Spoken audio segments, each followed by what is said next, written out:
I do not look. Throw it away. Thrown away. Why your tablet is not up already? Because it has to pop up. I mean, but okay. When it pop up, I can share it. Okay, so Because I don't have a. Can I look at my glasses? No. Just gonna work around. I can't see anything. Good evening. My name is Rhonda, and this is my handsome husband, Andrew. and we are 32 Forever. Our subject matter tonight is baggage. Yep. And it is stemming from our sermon that was delivered on Sunday. Mm-hmm. If you want to just give a little bit information about the sermon on Sunday. Well, we started a series at CCP called Healing. And we're actually dealing with your hurts, your habits, and your hang-ups. Mm-hmm. And none of those are good if you allow them to exist in your life with stuff that we tend to sweep under the carpet or lock it up in a closet behind a closed door. I feel this. Or we might just tend to try to forget about stuff when we really don't deal with it. Yeah, when we don't deal with our old issues. Right. And so what made me think about all this is because we had a very long discussion right after service was over as we were driving home in the truck. It was like I needed to talk about some stuff briefly with my husband, and I was asking him a few questions, and then he asked me because I have this thing about a fear of being rejected. Right. And so he asked me, where do I think that came from? And I gave him a few things that I thought it may have come from. Mm-hmm. One of the things is, I've talked to you about it, but I'm not willing to share with everybody else. Mm-hmm. But I did talk to you about one of them. And mm-hmm. one of them is people do know about because it was between me and you. Mm-hmm. So, but those were some of the things that I think early in my youth or childhood, no, I'm just playing. But early on in my younger years, I felt like people that were supposed to love me was kind of rejecting me. I was rejected by them. So when it comes to me venturing out, or even when someone gets angry with me over something, because I know in Sunday's message it was talking about I was trying to people please. Right. So it's whatever it is that I'm doing. If you ask me to do something for you, I'm gonna do it to the best of my ability. But for whatever reason, I have a need to know that you like it. I need to know that you like it. Or if you don't like it, I need to know that also so I can fix it. It's that need to be accepted on every level of in whatever it is that I do. And even in my relationship with my husband, as I was saying, early on in our marriage, our first 3 years, I think, was the first time we were separated. Mm-hmm. And that was like my first love rejection from my husband anyway. I've been in boyfriend girlfriend junk, but young love don't count. But and then you were telling me about some of your feelings of rejection also, but that yours you don't have any baggage. I mean, what kind of baggage are you carrying? Well, some of that stuff, like my baggage, a lot of my stuff stemmed from me feeling rejected by my biological dad, and how that transferred over into my relationship with you, my relationship with my kids. I didn't know that, it affected me so deeply well into my adulthood, and then how my feelings of rejection kind of made its way to you and to the girls, and it reared its ugly head. That was just baggage I carried into our marriage Mm-hmm. and into our relationship, and it reared its ugly head, in which my kids could have a better relationship with their grandfather, and he could have a better relationship with his great grandchildren. But the way that you build these relationships, number one, is you have to want them, and you have to reach out, and you have to try. Yeah. You have to try. Now, with these fears of rejection and the baggage that we carry because of what we, the reason I want to talk about this is because you do tend to grow older as you grow and you age. You do tend to carry these hurts around with you, and as you grow and you make new relationships, and in any of your relationships, it don't have to be between a boyfriend, girlfriend, husband, wife, right? But any relationship that you go into, you always go back, and you can always, if you look back at them, you can see areas of hurts that you've been through in your younger years or at any point in your life that you haven't dealt with or that you haven't let go in some kind of way, that is still carrying over into your relationships. Right. So with that, a lot of times I feel like I know counseling is necessary. It's just who do you choose to go and get your counsel from? You know, it could be somebody who's licensed, or it could be very well somebody that you just feel that you trust, that you can talk to. Because like I say, when you carry this baggage into your relationships, it affects everything on so many different levels, you know. Everything. Because if you think, you know, I've seen relationships end over baggage that people carried over into their marriages, and you know, and when they carry this stuff in, you know, or just say even when they get married, they're like, you like Dr. Jekyll and Mr. Hyde, or right? Because some days you'll have good days, really good days, and then some days will be like what in the world? Who is this who person? Are you? Right? Do I know you? Who is this? And then you wonder where some of this stuff stems from, but it comes from baggage. It comes from old hurts, and it comes from, you know, and some baggage might not even be a hurt. It might even be the way that somebody was brought up, you know, being a child with their parents or whoever raised them. Rituals, like it could be rituals. It could be stuff that some people may have, you know, because, you know, all parents aren't good parents, you know, and some parents, you know, they do a whammy on their children.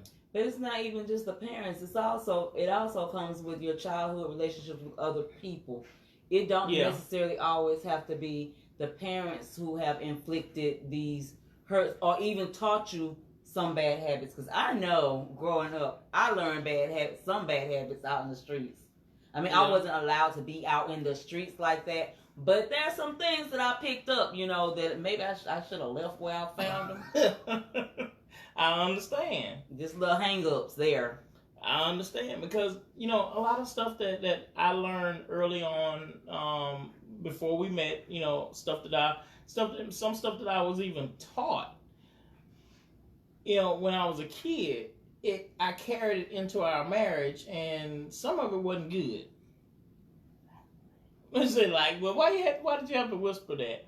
Okay, like what? You know, being promiscuous. You know, that's something that ran rampant through my family. You know, it was like, you know, yeah, I'll be with you, but I'm gonna be with them too. You know, so there's just something that I seen it rampant in my family. You know, and it's you know, just even alcoholism or drugs. And because I was, you know, the funny thing, last night I was thinking about this, and I was thinking about my mom and my dad, and Hi, Christy.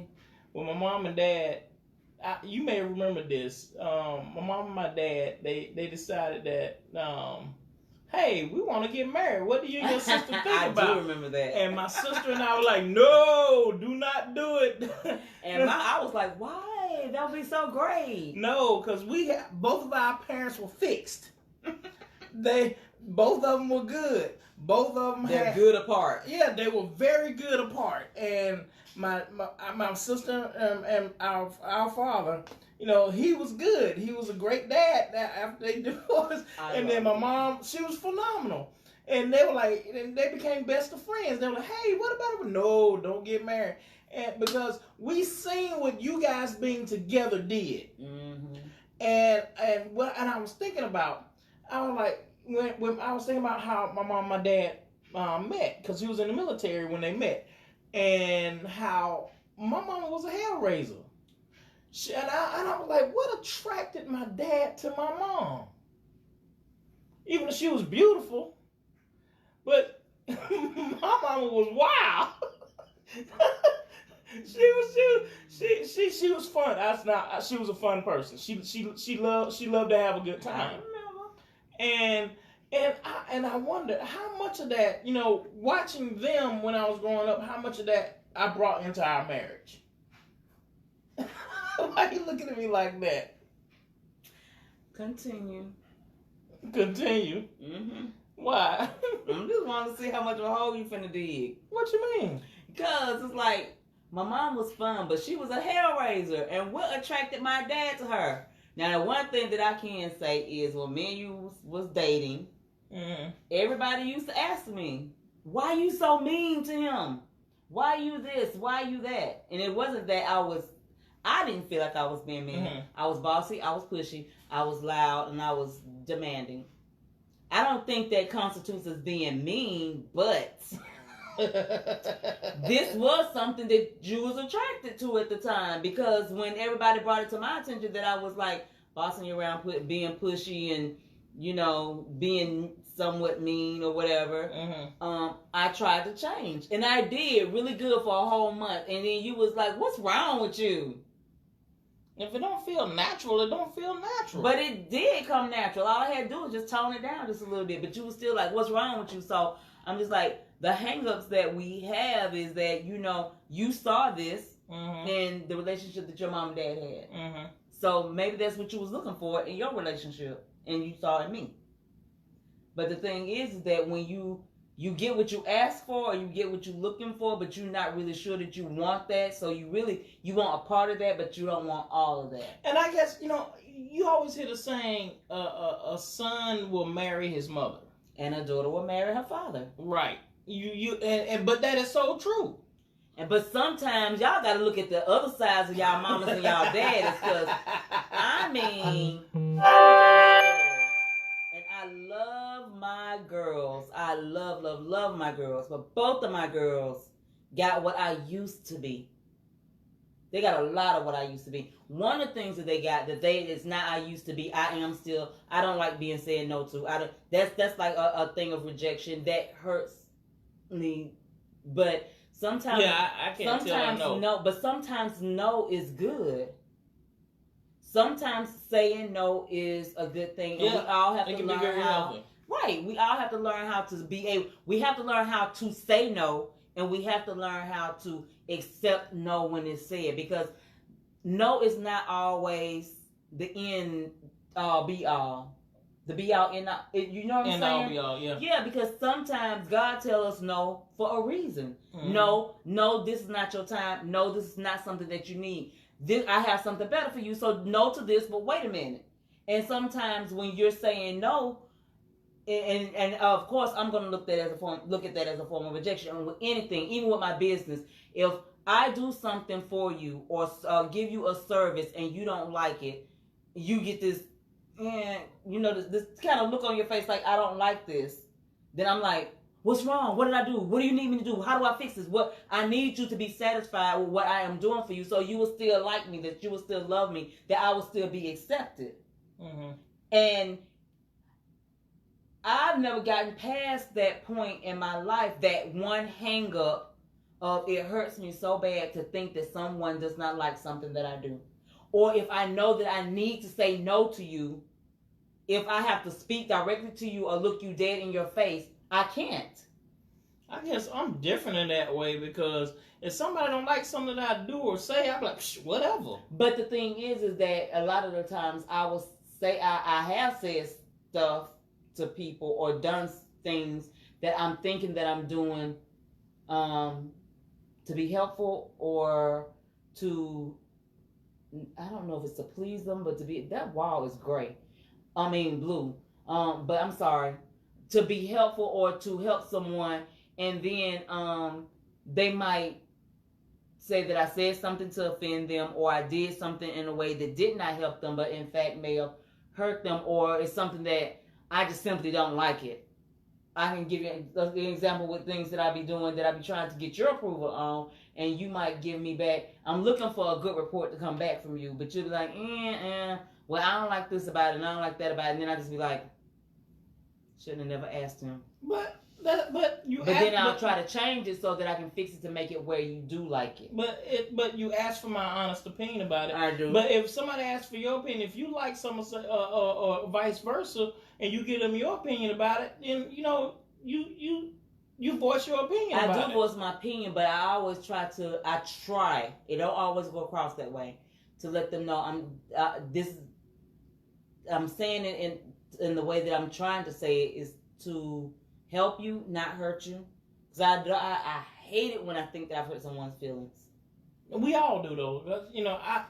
It's my number one goal, not to hurt people's feelings. Number one, not to be a people pleaser, but not to hurt people's feelings in the process. Mm-hmm. And I try not to hurt people's feelings, but just say with you, if you ask my opinion about something, and I give you my opinion about it, and you get upset about my opinion about something that you asked me about, I'm like, but you asked me, asked. Hey, Jamila. You asked for my opinion about it, and I gave you my honest opinion about it. If I'm not feeling something, I'm not feeling it. But the same thing goes with you. If I'm feeling something, you're feeling it. If you're not, you're not. And okay, and with that being said, is that there's that hang up, that fear of rejection, that me not wanting to hear. I'm asking you, but I don't want you to say anything negative about it. I want you to just say, "Oh yeah, I love it." Da-da-da-da. Instead, you'll be like, "Well, I can't do that. I'm sorry. I'm not wired that way to do that. I just can't do that." I mean, but you should always be honest with a person and let them know the reasons why you feel the way that you feel about things, because you have to communicate in an honest manner. Because if you lie about it, one day it's gonna come back. Yeah, and see, that's why you always I have to be upfront about it. If you lie about anything, you gotta remember your lies, because sometimes. No, you just don't need to lie. Don't you need to remember your lies? I mean, wait. You don't need to be lying. She's not endorsing lying. I am not endorsing lying. Okay. So if you lie about something, though, it's gonna come back to bite you, because someone is going to come back and ask you what happened about a certain thing, and you're not gonna remember your exact lie, so why lie? Yeah. You're gonna either add to it or take away from it, and then you're gonna be like, and they'll be like, but you said, and then you're gonna be like, oh, well, I said that because now you adding more to it, and you're just making a snowball of a lie. So the best thing is, communication. That's why I want to. I tell the truth. Hey, Natasha. I tell the truth about it. Most of the time. No, I tell the truth about it because, like you said, I'm creating a snowball. If you do something or say something or build something, and I you might say, what's your opinion about it? So you don't ever exaggerate a story or something to make it sound better. If I forget something and then I just tell it wrong, I just tell it wrong. That's an honest mistake. I mean, sometimes you be telling some stories to me, and I just be like, I was there. That didn't happen. And then you'll be like, well, you don't have a good memory anyway. You don't never remember nothing. And that's true too. I mean, I could be done told you something and it be the truth, but I don't remember what I told you. It'd be the truth, but if you repeat it back to me exactly like sure it's the truth. It'd be the truth. Since you were finna endorse lying. I'm not. I'm not endorsing lying. I tell you the truth. But I don't remember what happened 3 hours ago half the time. So, okay. But when you carry over things that has happened to you, it either hurt you or you learn bad habits and you bring them over into your adult life. You got to stop and think sometimes. Especially, this was put out to me just yesterday, as a matter of fact. If you always go from relationship to relationship, and you always are never satisfied with the person that you're in a relationship with, or the person that you're in a relationship with is always doing something that is offensive to you, but it's always like kind of on the same level? Is it something that they're actually doing, or is it something in you that you might need to take a look at? We might be both. But I'm just saying, okay, so like with me, I have this one hang up. And I don't think that it's a hang up that I learned. I honestly think it's a disease. Okay. The noise thing. Okay. The click, the constant noise. It angers me. I get enraged from constant noise. My grandfather used to get enraged, and he would backhand you real quick, because he'll give you warnings like, get away from me with that noise. Don't be around me smacking. Move on. And if you sat there and you kept making the noise, the next thing you know, you'd be like, whoop. It'd be so quick. You'd be like, and you'd be like, and it's like, what did I do? And he said, I told you to get up from around me smacking. Now go on somewhere. But I don't hit no one. I have learned to get up and walk away from the noise rather than to let it get me to the point where I'm ready to hit you, because noises, they make me want to hit. So that's one of my hang-ups that I still have to deal with to this day. I still think it's a disease though. But like with you, what you looking at? I was just looking to see who's on Instagram. Okay, so I can't see, but what kind of hang-ups do you have? Do you have hang-ups? And how do you get past these hang-ups? So if the noise thing is actually not a disease and is a hang-up, how do I get past that? Because I talk to people about it all the time. Like, I never thought about my hang-ups. I really haven't, because I'm sure you can point out my hang-ups. I can just point out one of your things that bother me. What's that? That's not a hang-up. I don't know what this is, but... It's not a hang-up. It's not a hang-up. Oh, I made it clap too, just like you be doing. But anyway. But what is it? Is it a habit? No, that's not a habit either. It's a tick. It's not a tick. I don't know what it is, but, it's been there since I was a kid, since I was a baby. So... But you have other stuff too. But that's what I'm saying. Hang-ups, I really haven't thought about my hang-ups, but I know I got, I know I've had stuff to have past hurts that like we were talking about earlier, that carried over into my adulthood, which carried over into our marriage. But then just some hang-ups that I have, well, which Sunday I was talking about, some of the things that but it's a habit, which falls into like pornography or drink alcoholism or drugs. Those are to me. Those are habits. Those are habits. Bad habits. Addictions. Yeah, habits. Sicknesses. Habits. Okay. So. I mean, it's still something that you have to learn to get away from. Read right there with. Natasha says, most people do not realize they have hang-ups, and that is true. And like I just said, I really haven't thought about I talked about my hurts, and I talked about my habits, but I really haven't. I haven't even thought about. I haven't even thought about my hang-ups. You really? And a lot of people, like you said, a lot of people don't think about their hang-ups, but those little hang-ups is like those. You know how you always see people saying their pet peeves. Yeah. When you think about your pet, you know what your pet peeves are. Those are just hang-ups, things that you could get past, but you just refuse to. You want to hang on to them. And Natasha says acknowledgement is a good start, and it is. It is. When you realize what they are and you do acknowledge them. Then you try to work past and when you acknowledge them, that you're putting them on the forefront, so you can see them, so yep. that you can work on them. Just like the other day, I think you came in and you sat on the sofa beside me. Mm-hmm. The noise thing. You sat on the sofa beside me to eat chips, and you always ask me, "Well, when you eat chips, you make the same kind of noise, so why don't it bother you?" And I tell you, it does bother me. I can't stand to hear myself eat. So I can't stand to hear the person sitting beside me eat. So when he sat down to start eating, he did the first crunch, and I was like, and it's bad. It's really, really bad. So then he did the second crunch, and I'm like, and then he's like, he's sure, and he's conscious of the fact that, okay, I know I'm annoying her now. So he's like, he starts trying to chew extra light and extra quiet, but I still hear. I hear the spit sloshing around in his mouth. I hear everything. So I'm like, okay, I'm going to let him eat his chips in peace.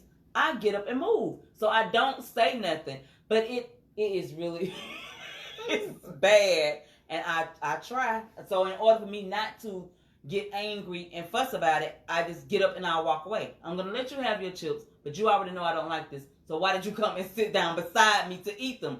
Go somewhere else. But since you did come and sit down, I'm going to let you have that moment. So this is how I deal with my hang-ups, my pet peeves, things that bother me. And like picking up behind people. I just, in order for me not to get angry, I just go ahead and pick it up. Most of the time. Sometimes I'll leave it there for a long, if it's something I can deal with. Like there's a skillet. Yeah, I keep forgetting about that. You ain't got to mention that. You good, Blair? You good? I really need to mention this. No. There is a skillet that has been sitting on my stove since January. No, it has not. It's been since January. No, it has not. When did you fry that fish? That was like a month ago. Nothing. Lies you tell. When I fried that fish, it was about a month ago. See, this is one of them times where he's going to have to remember his lie, because I'm going to go back and I'm going to find people who was here with that day they came over to eat when he fried fish. And I haven't had fried fish. On this? I'm just saying, this is one of my little hang-ups, okay? Yeah, okay, so... But I get past it, so I just stuck the... But you know what, I just thought about one of my hang-ups, and I admitted it. What is that? Because somebody laughed at me when I mentioned it. What is it? I don't like it when people talk too much. Oh, I know you did. No, I'm not like, no, I don't mean like that. I mean like when they just chatter. I'm not a talkative person. I don't talk. I will carry a conversation up to a certain point, but then I'm done. When I'm done talking, and I don't want to talk anymore. Okay, so what is your definition of talking too much? Let's see, any conversation that lasts more than 5 minutes. I don't like to carry conversation. So yesterday in the car ride home, I talked to you from the time we got in the car, almost. I just added. And then we sat in the driveway, and I kept talking. You kept talking. So that bothered you? Yeah. Oh. Not that you were talking, but listen to me. You finna go way off in left field somewhere. The way it hits that ear, remember what you're saying? Yeah, but exactly, like I said, you finna take it the wrong way. I'm not. But what I'm saying is, I don't like to carry conversations meaningless like conversation. That. Not meaningless. I don't like to have. We can talk, and it can be a great conversation, but it has to be a short conversation. No. Because if you have something that you need to talk about, and this is the thing that we always tell each other. If it's important, then yeah, but just casual conversation. That's what I just said. If it's just casual, meaningless conversation. If it's something that needs to be talked about. So what you're saying is, if we just what do they call it when you just making conversation? What I can't think of the casual word. talk. No, it's they have another word for it, and I can't think of what it is. But it's when you just get in there and you just a small talk. Mm-hmm. But you have a whole lot of small talk. It don't mean not nothing. Me. But that's what I'm saying. Is it that kind of conversation, or if it's just a real conversation? Because if you're having a real conversation, you can sit there and have a real conversation for hours. See, small talk is useless to me. I don't like small talk. I'm like, small talk to me, small talk should be over within a few seconds. But listen, like when we're talking, when you're telling something, then because sometimes you go around the world and come back to get something, to get to something. I'm like, okay, come on, okay, get the way you're going, let's go. So that's how I talk. I can carry on 3 different conversations with one person at one time. You just have to follow it. But that's the thing. I don't like to follow. My children can follow it. I'm like, I'm not your kids. I'm like, man, you got to bring this back around real quick because you're losing me. But thank you, Tasha. She said small talk. Yeah.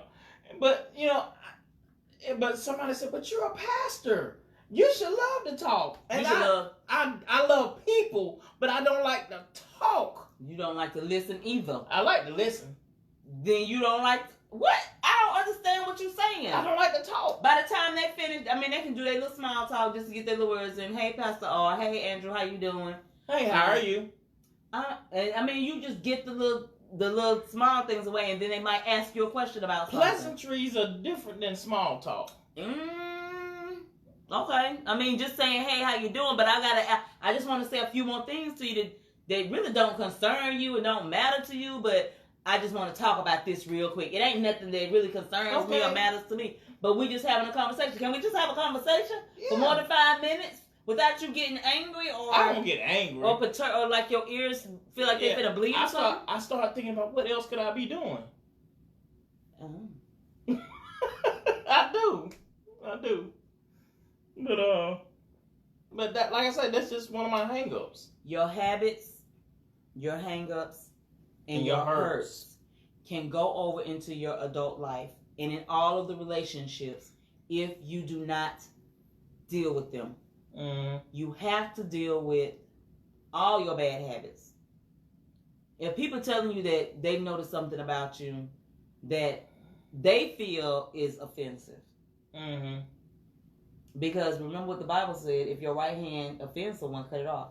So if someone is telling you that you're doing something that offends them or hurts them, you don't have to necessarily stop, but if you just stand back from their perspective and take a look at it, be willing to step back and take a look at it and see if this is something that you can improve on. See if this is something that you can fix. But a lot of people, they don't think that anything's wrong with them, and they don't want to. They're like, well, why should I have to fix anything? You just need to stay off around me, then you won't have to worry about it. That's how your relationships die. But that's how you kill relationships. That's the attitude most people have, though. They're like, well, just stay off around me. You don't have to deal with it. This is just the way I am, and I ain't gonna change. But just the way you are, like you said, if somebody brings something to you and just say, hey, why don't you work? Okay, so this is what you're doing, and it's really, really, you might not realize trusting the person who brings it to you, though. You might not realize this, but this thing that you do offends a lot of people. You don't know that you're trying to be helpful, maybe, but it has been taken as offensive. So I'm just letting you know this is what I'm hearing other people saying it, and yes, you have done it to me and offended me. And I know that you're trying to help and you don't see it that you're hurting someone. But when you say this or you do this, it hurts. And if you can give it to a person like that, where they are more receptive, then... Yeah, you make me feel that when you said that. But I'm just saying, though, if you can give it to a person, it's the way that they receive it is going to be so much better than if you was like, I know you did not do... Girl, did you really just... It's just the way that you deliver the message. You have to... And I know a lot of people don't feel like I need to calm this down or sugarcoat anything. I'm just going to do it. Or you can always be on the end where you're trying to help somebody and you still offend them. Yeah. Because I'm doing it because I want to, and I know it's going to make them feel good. But every good intention that you have, just because it's going to make you feel good, don't make it mean it's going to make them feel good. Right. If you try to throw something up in my face like, I got this and I got that, and you can have this or you can have that, or I'll do this for you and I'll do that for you, and you just throwing it up in my face because you can, that don't mean that I'm going to receive it like you love me and you want to help me. It might come across as I'm better than you, I got more than you, so I'm just going to help the little poor person out. You can't, it's the way that, you got to think about the way that you're delivering the message and the way that they're receiving it. If you're telling me that I got a nasty attitude or I'm delivering this, I'm saying something to you in a way that's offensive to you or that hurts your feelings, and I'm just letting you know that what you just said to me wasn't received good. So if you have good intentions about what you just said to me, could you explain to me? Because that's what I would have to do. No, but a lot of times I don't do that. I just be like, I'm not gonna tell no lie. I know you've had to say that to me in our conversations with each other, Sometimes with the way I've said things to you, and even though in my mind, in my head, in my heart, I wasn't meaning it that way, but it was the way that you perceived it, exactly. and it caused a rift. Because, and the only thing that I always say is, okay, that might not be the way that you meant it, but the way that it came across and it hit my eardrum is the way that I heard it. It's just, I'm sorry, that's not the way that you meant it, but that's still the way that I got it. And I would love to change the way that, and that's the thing too. A lot of times it's like, oh, if I could change the way that I received it, I would. But the simple fact of the matter is, this is what I heard and this is how I heard it, whether you meant it that way or not. So sometimes you have to just slow down with your conversation and how you're saying things to deliver the message in a more. Or how about, like you said, most people aren't willing to change. And just like you were saying, about the conversation that we had and the way that you perceive it, even if I give you a valid reason to, and I explain the reason why I say it, and you can look at it and say, okay, I can see that, but still, you're not willing to change. It's not a matter of because the hurt has already happened before you can go back and explain it. That's why you have to sometimes slow down and stop and think about, okay, this is who I'm talking to, and this is the way they're going to receive what I'm saying. And I hate to do that because I've had to do that so many times where I just be like, okay, for right here, for this particular situation right here, right now, I just can't say nothing. But that as a pastor, I have to do that with everybody. You do. You have to honestly stop and think about. I really think about how I say and what I say to each individual person, because I know each individual person is gonna. It's a different personality that you're dealing with, and a different way that they're gonna receive what you're saying. But sometimes some toes need to be. I'm just saying. Yeah, but that's not my job. Sometimes a loving correction. Yeah. It has to be done sometimes. Right. Just like it's you not everybody's daddy. Nope. But sometimes it's easier to hear it from your pastor, or in a group where everybody's discussing a subject such as maybe let's see. I don't know. I don't know what subject to say. But if you're in a group and you're discussing a subject and advice is asked for and you get in several different opinions, then you have the opportunity to listen to each one of the opinions and take each one of those opinions with a grain of salt and get which one that you will be most beneficial to you. Mm-hmm. But you always want to think the right one. So, right. I don't know. Your habits and your hang-ups. It's hard. It's really hard because, like, rejection wasn't my only thing. And then the Illinois thing, that's not. But the different hurts, too. You have stuff that can carry over into relationships. I know, like, even with me and you, and that bossy, mouthy thing that I don't do no more. Okay. Mm-hmm. I don't. But that bossy, mouthy thing that I had as I was growing up, I saw that. Mm-hmm. I saw that, and I also saw abuse. I saw physical abuse. I saw verbal abuse.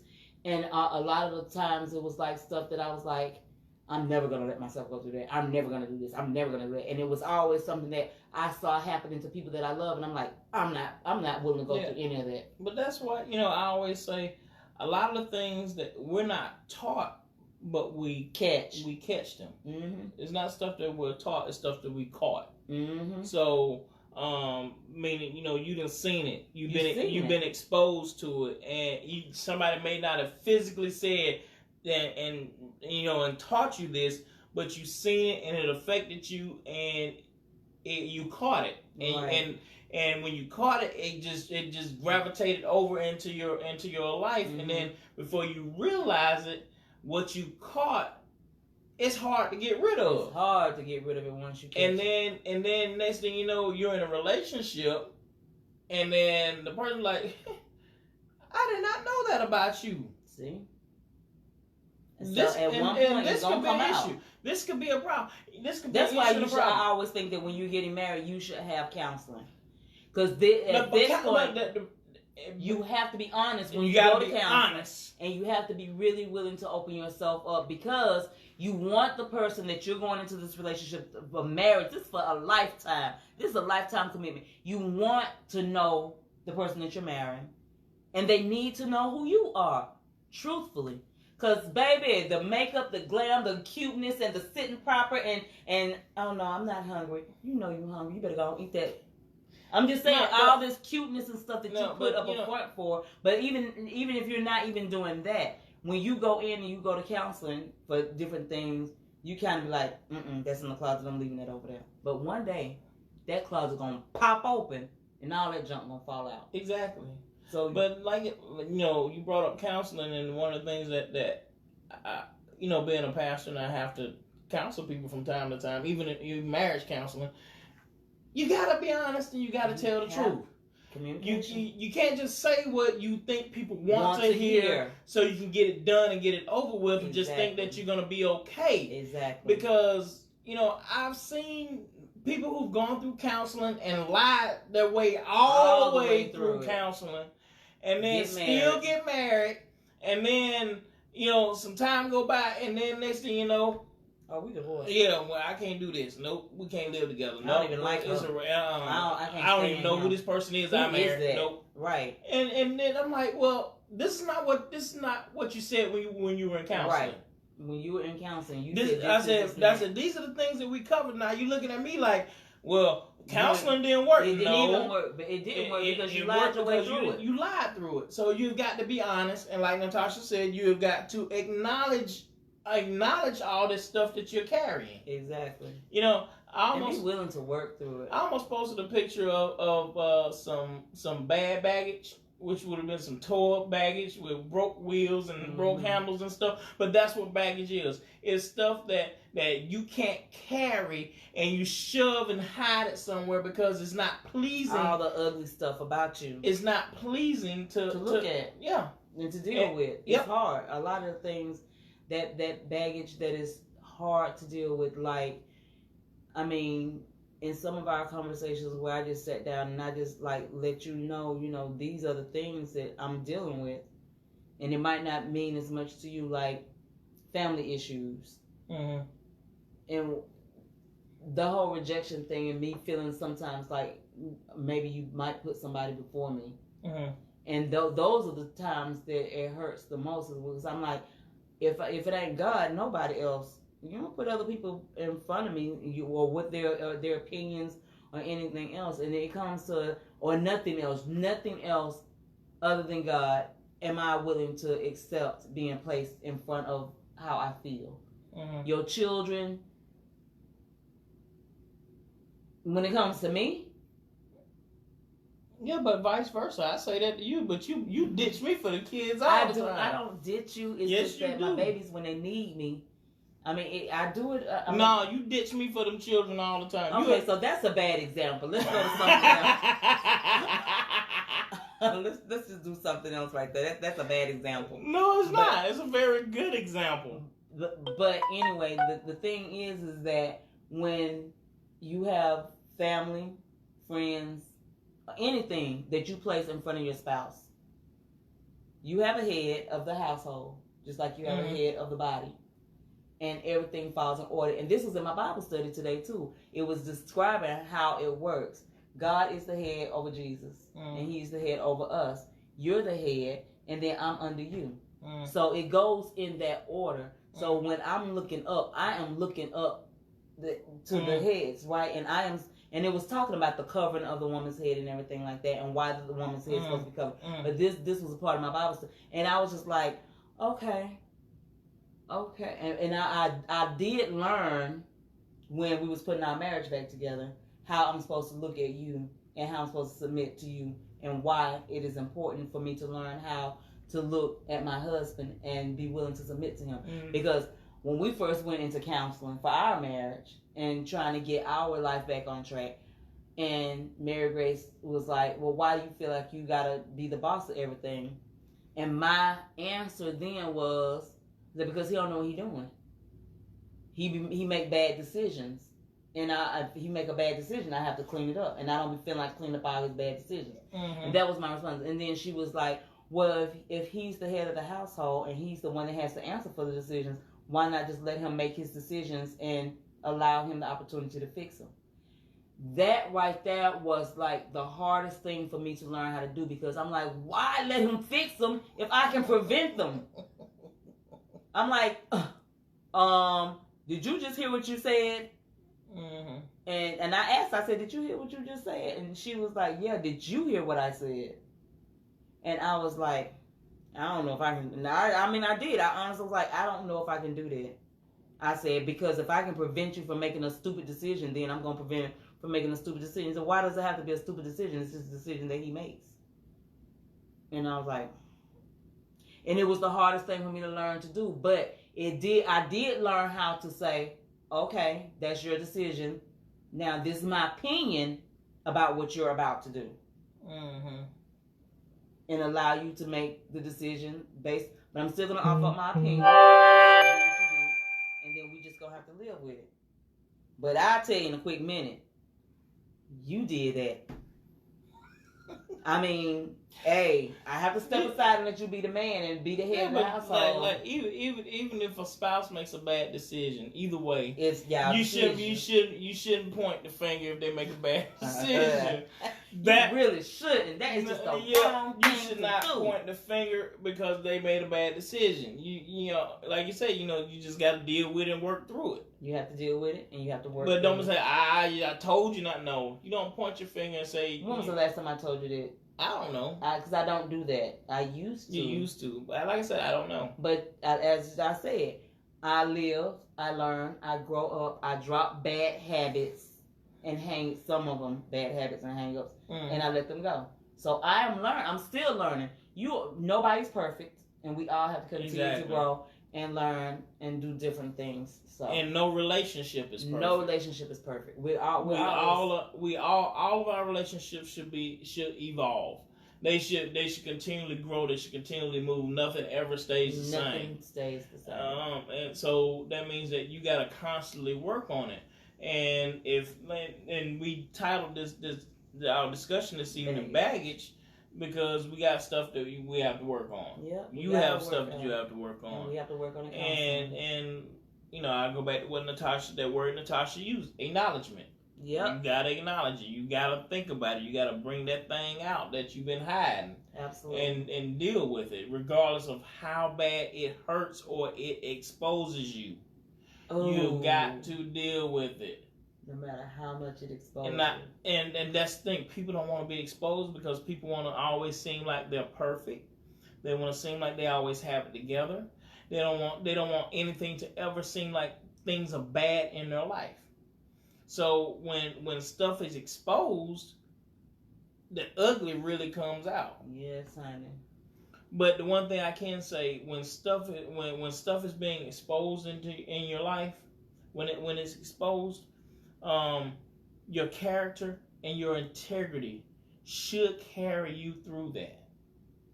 Of whatever has been exposed in your life, where your character is and where your integrity is, it should be enough to sustain you through whatever was exposed in your life.